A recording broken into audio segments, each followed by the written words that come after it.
6 June Chandigarh এয়ারপোর্টে CISF constable Kulwinder কৌরের হাতে চড় খান সদ্য নির্বাচিত বিজেপি সাংসদ কঙ্গনা রানাওয়াত।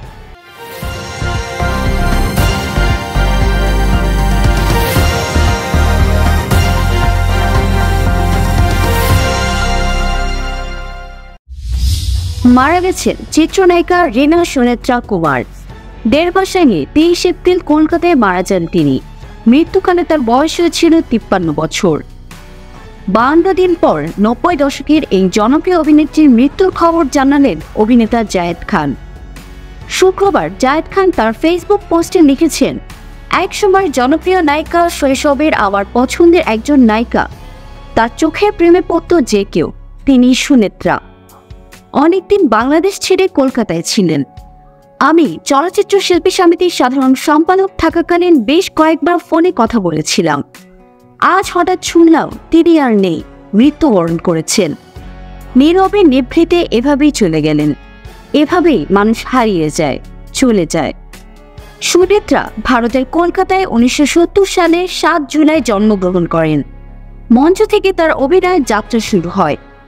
ঢালিউডে সেই সময়ের ব্যস্ত সব নায়ক জসিম, সোহেল রানা, ফারুক, জাফর ইকবাল, ইলিয়াস কাঞ্চন, মান্না সবার সঙ্গে সুনেত্রা ছবি করেছেন। বন্ধু আমার, বিধান, নাচে নাগিন, সর্পরানী, বিক্রম, উসিলা, লায়লা আমার লায়লা, শিমুল পারুল, ভাবের সংসার, আওয়ার সংসার, ধনরত্ন, নির্দয়, উচিত শিক্ষা, ঘরের সুখ, সাধনা, আলাল দুলাল সুনেত্রা অভিনীত উল্লেখযোগ্য কিছু সিনেমা। 6 জুন চণ্ডীগড় এয়ারপোর্টে সিআইএসএফ কনস্টেবল কুলবিন্দর কৌরের হাতে চড় খান সদ্য নির্বাচিত বিজেপি সাংসদ কঙ্গনা রানাওয়াত।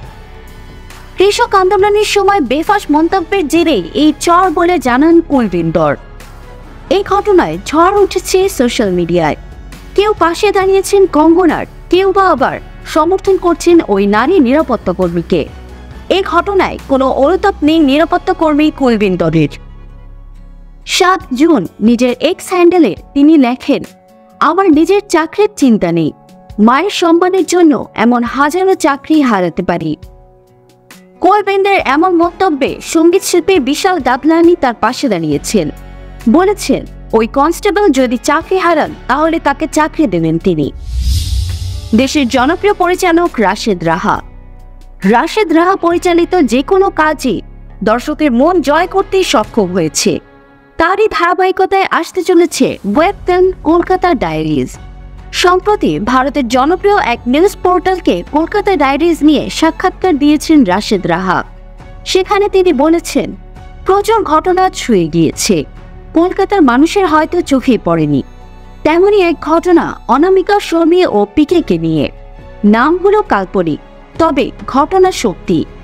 একইভাবে এও দেখেছি বাংলাদেশের একটা বড় সংখ্যক মানুষ নতুন কলকাতাকে এখনো সম্পূর্ণ চিনে উঠতে পারেননি। সেখানকার সৌন্দর্য তাদের কাছে অধরা। আমি সেই দিকটাও ছবিতে দেখিয়েছি। ছবিটির কাহিনী, চিত্রনাট্য ও সংলাপ লিখেছেন খায়রুল বাশার নির্ঝর।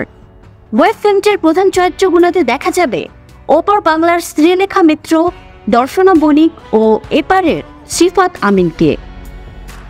অন্যান্য চরিত্রে রয়েছেন শান্তিলাল মুখোপাধ্যায়, অভিজিৎ গুহ। ওয়েব ফিল্মটির শুটিং হয়েছে কলকাতার নিউ টাউন, রাজারহাট অঞ্চলে। প্রযোজনা করেছেন কাজী জাফরিন মুন।